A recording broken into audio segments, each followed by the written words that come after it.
Pat, how are you? Good, how are you? Doing well. Offensive lineman Pat Coogan from Chicago. Pat, you played in some loud environments. What's the trick to sort of handling noise, and especially in offensive line? Indiana had some problems at Ohio State last year, dealing with things, signals, and all that. Yeah, I mean, it's a challenge for sure. There's no doubt about it. But you got to prepare for it. You got to prepare for it Monday, Tuesday, every single day leading up to it. You can't just like turn it on Friday and expect to be good. You know, you got to prepare for it, and you got to make sure everyone's tuned into the cadences and all the little things that sometimes, you know, you can kind of gloss over because, you know, you can hear everything's good, you know, you're at home, but now, you know, it's going to be a bigger challenge. So you got to prepare for it and make sure everyone's on the same page. What's the loudest road environment you've played in? Oh geez, it's a good question. I mean, a lot, like my freshman year I played at Virginia Tech, like Enter Sandman was pretty crazy. We played at Duke in 2023, which was like a big matchup, top 15 or whatever. And that was loud, and obviously, you know, all the playoff games down in New Orleans, playing Georgia, and the national championship was very loud. So, yeah, it's a challenge, but yeah. How do you prepare for that challenge? What goes into that? I think it's more of like a mental like expectation. Like you really have to like get yourself ready for it, and you have to like know what to listen to, what not to listen to. Yeah, it's reps. Like you gotta just like put yourself in that environment and practice and go through all the mechanics and all the reps of it, and then, you know, it's not gonna get easier per se, but you put yourself in that mental state, and you know, with anything you prepare for, as you go through the reps, it helps. How does that fake crowd noise help you guys throughout the week leading up? Yeah, it's loud. I mean, it's loud and obnoxious, and like it rings your ears. And then, you know, we had it on for the whole 2 hours or however long we were out there today. So there's no like breaks or anything because there's not going to be any breaks on Saturday really. So it's good preparation for us. What have you seen from you guys in the run game? I mean, obviously, never done 300 yards in 4+ games before here.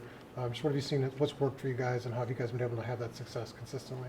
Yeah, I think, well, first credit to the backs. Like they've been running their tails off, and the tight ends have been really taking charge and stepping up to the plate when we ask them to do difficult things in the run game as well. So credit to those groups, and obviously, you know, Fernando's been amazing for us making the right reads and doing all those things. But from an offensive line standpoint, I think just everyone being on the same page, right? It starts with that, and then it starts with declarations as a center, and then making sure we're all targeted and everyone in the box, all the defensive box members are accounted for, and we have either a combination going to them or you know, however the play is designed. We've done a good job of targeting, and that's what we talk about a lot, and that's kind of why we've seen success, I think. You and Fernando have both gotten here and had to learn this new offense at the same time. How have you just seen him grown as he's grown more comfortable and accustomed to the offense?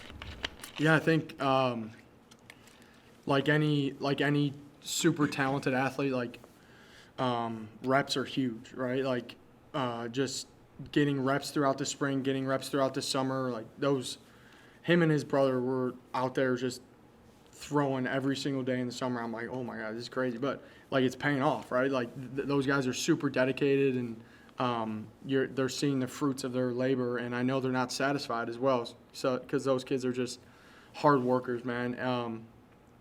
But he's super talented, and he's playing extremely well, and he's been a great leader for us. And yeah, I'm excited to see him keep playing well, and I know he's gonna lead the charge for us each and every Saturday because that's like the type of person he is, type of athlete he is. So he's been great. What's different about him than maybe some of the quarterbacks you've had in the past? We played with some good ones, Sam Hartman, Riley Leonard, guys like that.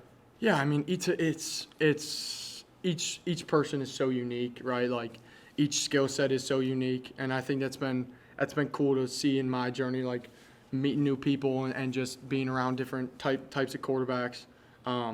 Each has their own personality, each has their own skill set. I think Fernando, like his arm talent is just unbelievably special, and I think we see that. But again, like everyone's unique, but he's got a rocket for sure. How early could you tell that his arm was just uniquely special? I mean, you can kind of just see the ball like fly out of his hands and on a rope. Like, it's pretty obvious. I think like it's pretty fun to watch. You guys have only given up 3 sacks all season. What does that say about you guys as a unit that's been able to protect both Fernando and Alberto? Well, I think it should be one. Like,